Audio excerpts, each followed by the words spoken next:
What up, Space Fam? Goes in here from Anime Upper, and I'm back at it again to discuss the latest and craziest developments in the One Piece story. And I just gotta say right now, this was a bombshell of a chapter with so many crazy things happening, including the return of Blackbeard, his shocking new bounty and power, the fate of Boa and Koby is revealed, we see more of Shanks and Marco and find out whether or not Marco finally joins the Red Hair Pirates, and even the Dark King Rayleigh makes an appearance and says some truly shocking things, so make sure to stay tuned for this crazy chapter. Also, because so many things happened, I forgot to mention this, but also we find out why exactly Yamato is not joining the crew. We get the reasoning, so we have that to look forward to as well. Channel the Pirate King within and smash that like button if you enjoyed these One Piece reviews and want to keep them coming. Be a smashing Pirate King rather than a passing Orochi and watch your screen deservedly light up with fireworks. Make this the video you subscribe if you haven't already, and hit that notification bell to turn on all notifications or you will miss future One Piece reviews and updates. And now, without further ado, let's jump into it, spoilers and all. So this chapter is called the Captain Koby Incident, which is intriguing in and of itself. I love how well this chapter fleshed out what other characters were doing while the Wano arc was taking place, and if you have no idea what's going to happen, don't worry, we'll get into it soon. The cover of story shows Katakuri and Oven fighting amongst themselves because of the effects of Caesar's hallucinogenic gas. Another hint to what's happening in the outside world, and once again I gotta say, this was an exciting matchup for a cover story series, Germa versus Big Mom Pirates, so props to Oda for that. So we jump to near Sphinx, aka Whitebeard's homeland. We see a lone ship. It turns out to be the Red Hair Pirates ship, and they were giving Marco a lift. If you'll remember, Shanks asked Marco to join his crew before when he visited Whitebeard's ship to talk about Blackbeard. So here the idea is raised again. Whitebeard is gone, and so Marco is asked, "You're really not going to join the crew, Marco?" And then Marco responds by laughing and saying, "Quit dreaming." He says he's way too old and worn out to keep playing babysitter for you great pirates. So I guess that was a sort of backhanded insult since he finished off in a positive way by saying they are great pirates. Still though, Marco is 45 years old and Ben Beckman is 50 years old, so he's definitely not too old to be a pirate, but I get it if he feels worn out after everything. Still, he's a phoenix and will rise again, it's just a matter of how long it takes. Either way, it's good to see Marco and the Red Hair Pirates so friendly and on such good terms. Shanks tries one last time, saying it's not like he's a handful or anything, and asks Beckman to back him up. And Beckman is like, "Afraid I can't." And considering his change in hair color from black when we first saw him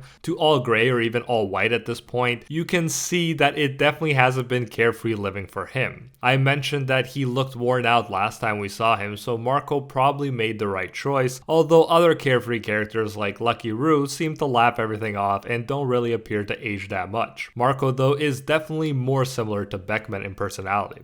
Marco leaves saying see you around with a smile on his face, but it's good to know if things go down, he may well show up to help the Red Hair Pirates and or the Straw Hats. Then we get the Yamato not joining the crew explanation, and it's exactly another point I brought up before. Yamato has decided not to join, and when asked to become a pirate, Yamato replies, "You probably already know this, but the forest guy," which by the way I love the fact that he's just referred to as the forest guy, "was only driven off thanks to whoever caused that immense burst of hockey." I really like the fact that Shanks' hockey was addressed here and not just left unspoken and ignored. Yamato brings up what I've been saying a lot, which is that Kaido being gone created a power vacuum, and Momo and the Red Scabbards just aren't enough to keep intruders from coming, especially when you consider Pluton is there. Because of that, Yamato can't just abandon everybody now. And that's again a perfect thing to say for the guardian deity of Wano fruit user. And Luffy eventually gets convinced when it's pointed out that neither of them would enjoy their adventures if they were always worried about Wano. Luffy says that Yamato is right, that would be a huge load off his mind. So he leaves Momo and the others to Yamato. Now even this may not be enough to deter people from coming to Wano, but the fact that Yamato was able to hold off Kaido for a while, and the fact that Wano is now under Luffy's protection,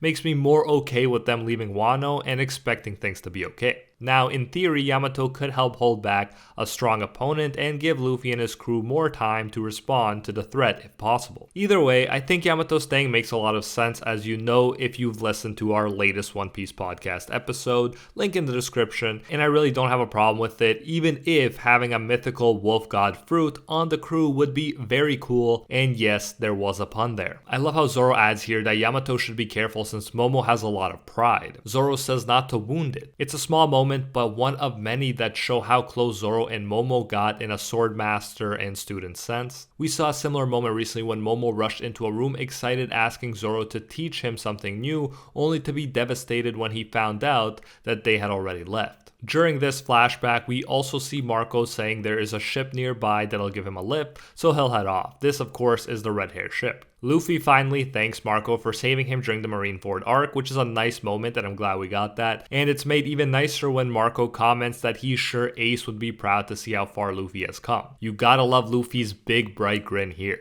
Marco says to them that the times belong to you youngsters, stay strong. In a sense, yeah, but in another sense, Marco needs to stop acting like he's 70 years old when the dude is just 5 years older than Blackbeard, a major player of the new era. But hey, I respect his right to an early retirement if he wants it. Now things really pick up from here. We get to Amazon Lily. It's pointed out that it's the first time in history men have invaded like this and that the town is in bad shape. As long as Boa is here, the Navy won't stop coming, so a situation similar to Mihawk's, and so it would have been cool to see her join Cross Guild too. However, she goes down a different road for now. She thinks that since it's come to this, it would be better to go and marry Luffy, which is hilarious since, as pointed out, she always thinks that it has nothing to do with this current situation. We then get a flashback to a few weeks prior. We see the Marines attacking and another big development is revealed, namely that new pacifistas, the Seraphims, are being deployed on the front lines. They're experimenting with them and are recording what happens. This pacifista takes the form of a little girl, and so it's hard for anyone to fight her. Just as all this is going on, they see a pirate ship incoming and it's Blackbeard, my favorite villain, so I'm hyped at this point. It's even proclaimed that an Emperor's crew is here and they feel Blackbeard's sequake. He explains that he came for the Pirate Empress and that he won't let a power like hers fall into the Navy's clutches. Blackbeard is not trying to marry her or anything from the looks of it, he just wants her power. When Devin points out how Boa has a gorgeous face and that her head would make a wonderful trophy, Blackbeard responds, she can do whatever as long as they take her powers. Vasco then suggests they could have even more fun with her if they took her alive. So whoever gets their way here, it's definitely bad news for Boa.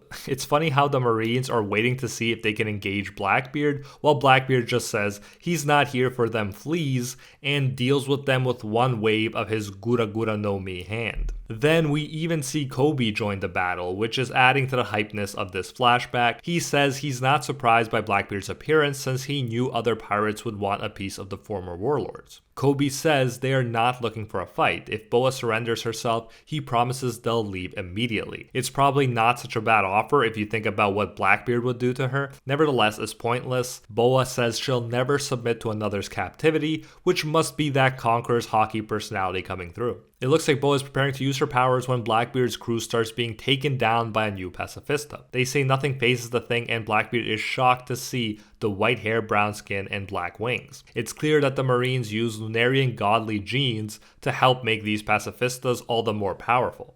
He's shocked that what looks like a kid took them all down, but then we see the pacifista split a giant mountain like it's nothing with a slash. It's reminiscent of when Mihawk cut the giant iceberg. At this point, Blackbeard realizes it's a pacifista. He blocks an attack with his armament haki, but it's clear that these pacifistas are a threat, and he even says this is huge. Obviously, the pacifista doesn't take down Blackbeard, he uses Black Hole to deal with the situation. Then we jump to Boa, who has started using her powers to turn many a marine into stone, including Helmeppo and Vice Admiral Yamakaji. The pacifista there is causing Koby to worry, as he says for it to stop smashing the people who've been turned to stone, and that's in order. Boa does succeed in turning Devin and Vasco into stone, but Blackbeard does get his hand on her, which nullifies her powers. We get a crazy panel. Blackbeard is holding Boa by the neck as Koby stares helplessly at the situation. The bounties of these two are revealed, and they are both impressive. Boa's new bounty is 1.659 billion, while Blackbeard's new bounty is 3.996 billion. Practically the same as Shanks's, only a bit lower. I said that I expected Blackbeard's bounty would have grown too, along with Luffy's, and in this flashback it clearly already had. This makes more sense since Blackbeard is obviously the big antagonist Luffy has to overcome, and so he needs to have a bigger bounty to make it feel like Luffy is still the underdog and to keep things interesting. Blackbeard says he's had his eye on Boa for quite a while. She says it's her beauty which makes the power formidable, and that if he kills her, all his friends will remain statues. The inheritor of her power won't be able to release them. Now that is a big bargaining chip to be sure, and this whole battle has shown how invaluable Boa can be to any crew. What I'd love to see is Boa being the final member of the Straw Hats, although Sanji probably wouldn't like moving down to 5th place in terms of the bounty ranking. But forget taking down one Yonko commander, as Blackbeard said, most of his crew has been petrified, and he even praises her, saying you sure got us good. Even Koby says he knew Boa is far trickier than anyone expected. As we zoom out, I love how we see an image of Luffy's bounty picture in front of the palace. It's amazing, but the situation is still dire. Blackbeard says, and I quote, "Seems like we're at a bit of an impasse, doesn't it, hero?" referring to Koby. He continues, "You did me a favor at Rocky Port. That made it possible for me to oust Ochoku and become the boss of Pirate Island. And if you're wondering, Ochoku was also a member of the infamous Rocks Pirates. And it makes sense that Blackbeard will eventually overcome him as someone who seems to be the new generation's Rocks the Zebek." He asks Koby if he unhands Boa, does he think she'll play nice and turn everyone back to normal? Koby just says it would be a headache if she didn't restore the Marines. Boa says she'll do it if the two get off the island. It's quite an interesting situation, a sort of Mexican standoff if you like westerns. Blackbeard doesn't buy it though, feeling like if he did let her go, he and Koby would just be turned to stone. It's interesting how he's talking here like him and Koby are on the same side against Boa, as if he cares whether or not Koby gets turned to stone. But I guess he does kind of care, as we'll learn in a bit. Blackbeard says he honestly doesn't think any man could resist Boa's charms. Blackbeard says it's a real head scratcher, but he guesses he has to kill her. Koby is begging him to wait and not throw away all those lives,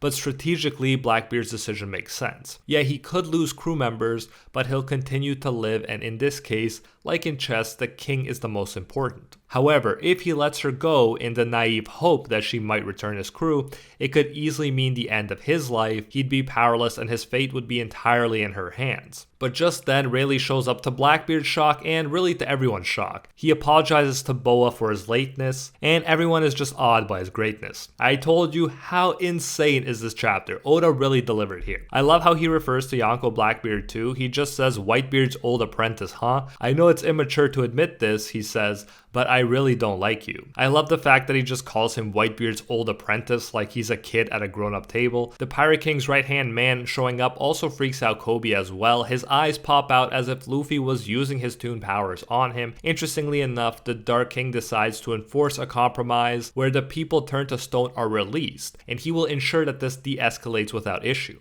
We later find out why he may have been so kind to Blackbeard here. He adds then the invaders will leave the island and he won't allow any funny business. We jump back to present day. Former Empress of Amazon Lily, Shukuyaku, is here, and yes, it's revealed that she is the ex-captain of the Kuja Pirates. Rayleigh is thanked for saving the day, and this is big what he says right now. He says, to be frank, we got lucky. Circumstances allowed me to resolve things with my reputation. I've gotten old. I'm pretty certain I wouldn't win a head-on fight against Blackbeard these days. Now yes, Rayleigh is not in his prime, but it's still huge praise for Blackbeard. And chances are he let Blackbeard have his crew back because if he didn't, he knew Blackbeard would be more likely to fight and then Rayleigh would probably lose. If you ever needed a sign that we are in the new era, it's when the Dark King says Blackbeard would beat him. Compared to how Blackbeard handled Whitebeard pre-timeskip, needing his crew to help him with an old, injured, and sick Whitebeard, this is huge news coming from another old era legend. It's clear that like Luffy,